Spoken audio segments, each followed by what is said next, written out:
So today we're going to talk about things that came up in the news that relate to housing or the Canadian economy. The first one was from the housing minister. The housing minister did just resign shortly after this came out. So it'll be interesting to see if the new person continues with this. Maybe the housing minister didn't actually like the idea either, and he was going along with it, similar to what Christia Freeland claimed that she was doing, going along with programs she didn't really agree with. He came out and announced the $80,000 loan to build secondary suites on existing properties. Now, what's interesting about this place, it's not a traditional single-family home at all. This is a backyard suite. Now, these homes have different names. Some people call them secondary suites, garden suites, backyard suites, accessory dwelling units. But what's most important is people like Art and Joan get to call this place home. We want to make it easier for more families to embrace innovative housing solutions like this, which is why we put forward a new low-cost loan worth $80,000. We believe these kinds of ideas can help solve the housing crisis. To me, the Canadian dream has never been to live in a house and build a house directly behind you where somebody rents, right? It's not a whole lot different than living in a townhome or in an apartment. You have other issues too, where if you do, it's a great story when it works, right? If that secondary suite can cover some of your mortgage. But what happens to the people who, when those people in the secondary suite move out and now you're covering essentially two mortgages, right? But you're not getting a lot for $80,000. Like, you're definitely going to have to take a lot bigger mortgage to build that secondary suite. You can't build anything for $80,000. You couldn't even build a garage for $80,000. So I think there's a lot of issues with it. I don't see how it would fix the housing crisis or even really help it at all. The other thing I'm curious about, and it wouldn't shock me if the government has this as kind of a plan, but if you build a secondary home like that, that's a rental property, what happens to capital gains, right? Because when you sell that property, if it's your personal residence, you don't pay any taxes on it. But now if you also have an investment property on that land, I'm interested to see how they're going to do that, if they're going to all of a sudden, start charging taxes on that. So there's lots of issues with it. I think it's a lot easier to for sure, in a place like that where you have the land, you can build out, you can build other units. Most in the resale of that home, most investors would rather go buy a duplex or a fourplex or something else instead of buying two single-family homes on one lot. So again, not a huge fan of the program. Don't think it's really going to make any kind of impact on the housing crisis that we have. So speaking of Christia Freeland, she obviously resigned. I think it's important to note how the media is kind of portraying this. They're almost uplifting her and acting like she did this good thing and sticking it to Trudeau. A lot of people, because they hate Trudeau so bad, finally it's something Christia Freeland did that we like. It is important to note she did get fired, right? She was losing that job. Trudeau had told her over Zoom a couple days earlier that she wasn't going to be the finance minister anymore. And then she came out with this letter that was kind of, dissing him. In my opinion, she's probably going to try to run for leadership in the Liberal Party, and that's why she did this, to try to save face and have people start to take her side. It is important to know she's, the worst by far finance minister this country's ever had. She did a horrible job right before she got fired. The budget was coming out. We had the guardrails of $40 billion, and we missed it by 55%, right? It was 60-some billion. So she did an absolutely horrible job, got fired, and then she puts this letter out, and it's interesting to watch the media really take her side and, prop her up, and because everybody's turning on Trudeau. The other thing I was going to touch on, Jagmeet had posted this tweet, and he said, "Connect the dots. Big corporations buying up apartments, AI used to increase rent. Their CEOs donate to conservatives. The result, you pay, they get rich, conservatives get donations. Pierre Poilievre is a billionaire bootlicker, and you're paying the price. We're fighting for you against this predatory practice."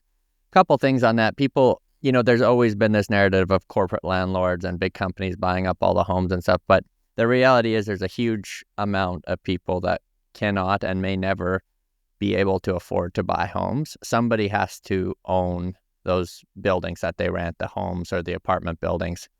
And it's not going to be individual people that have the money to go out and build huge apartment buildings, right? And that's the only way we get through this. You can't build enough single family homes. You're going to have to build big apartment buildings. The other thing about the term, let's call it corporate landlord or partnerships or whatever they call it, it's always like this really negative stigma, and there's an image of one person that's sitting there making billions of dollars, kind of what he talks about there. The reality is almost all of the big funds that buy up real estate are, that their main investors are going to be some type of pension fund. So there's millions of people that are actually invested in this, or their pensions, whether they know it or not, are tied to this real estate, either on the debt side or on the equity side. So it's not like it's just one person. It's like our whole Canadian economy is kind of built on real estate. And a lot of that's done in corporations for tax purposes. It's not like individuals are going to own those buildings. So just because, two people get together and start a corporation doesn't mean they're all of a sudden turn evil and now they're a corporate landlord, right? That's the way that it's done. When he talks about the CEOs donating, I think, if you look at the polls, probably most Canadians are donating to the Conservative Party. So it's not, and the majority of those are going to be blue collar people. I don't think, and anybody who's pro-business, understands the economy, wants a change in government right now, that change is going to come from the Conservative Party, right? It's not going to come to the NDPs who supported the Liberals over the last 10 years and ran the country into the ground. So yeah, if these CEOs are supporting the Conservatives, I don't think that's a bad thing. I don't think Pierre is running on tax breaks to corporate landlords or anything like that. But that narrative, it really should shift, because they're the ones that can build and get us out of this too, right? So yeah, that's what I think of his tweet. Obviously he's trying to paint Pierre as someone who only rich people support. And again, most Canadians understand that's not the case. And it's him trying to save face. If we're going into an election cycle, he's polling very badly. So he's trying to, smear mud on other candidates so he looks a little bit better. So on last week's show, it was right before the interest rate announcement came out. I said I thought they'd maybe do a 1/4 point. They ended up doing a 1/2 point. We find ourselves in a pretty interesting situation, because the government debt is so high right now that just by virtue of paying the interest, if interest rates stay high, we start to cause inflation. So right now, I think the federal government pays about $46 billion in interest payments. With the provinces, that number's about $80 billion. So if interest rates stay high to try to keep inflation down, we're printing so much money just to cover our interest payment that it's going to actually, cause inflation to go up. So we're in a really bad cycle right now. We're like, if they lower interest rates too much and inflation gets too high, that's not a good situation. If they keep interest rates higher to try to keep inflation down, we're actually almost causing inflation because of all of this. And similar, when we go in lower rates like we did, the Canadian dollar went down even more, which in turn will cause inflation because we import so much stuff. So we're in a really bad cycle. And I think Trump talked about this in the States. Pierre's talked about it here. But when you have this much debt, really the only way to get out of it is you have to grow the economy at a pace way quicker than the debt, right? So in the government's perfect world, we would have interest rates at 2% and let's say inflation at 3%. So we have the debt is slowly getting inflated away, but it's not causing people to have this huge inflation crisis. We're definitely not in that situation now, where we have a huge amount of debt, interest rates are high, and the economy isn't growing. So we're in a bad cycle, and I think the only way to get out of it is you need the economy to really get going, and that's not going to happen under Trudeau, in my opinion. So right before we filmed this, Jagmeet did come out and say that he was finally going to come out and call an election when they came back for the next sitting in January.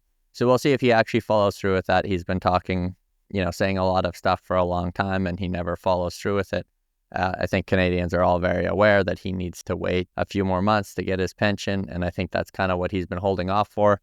But he's finally came out and said he's going to call a non-confidence vote. He's going to do it, which he'll obviously get support for the Conservatives. So maybe there's finally light at the end of the tunnel, whether that's, a couple months or however long it takes. But it looks like we've finally gotten there. Thanks for watching Scaling Up Apartment Investments. We'll see you guys next week.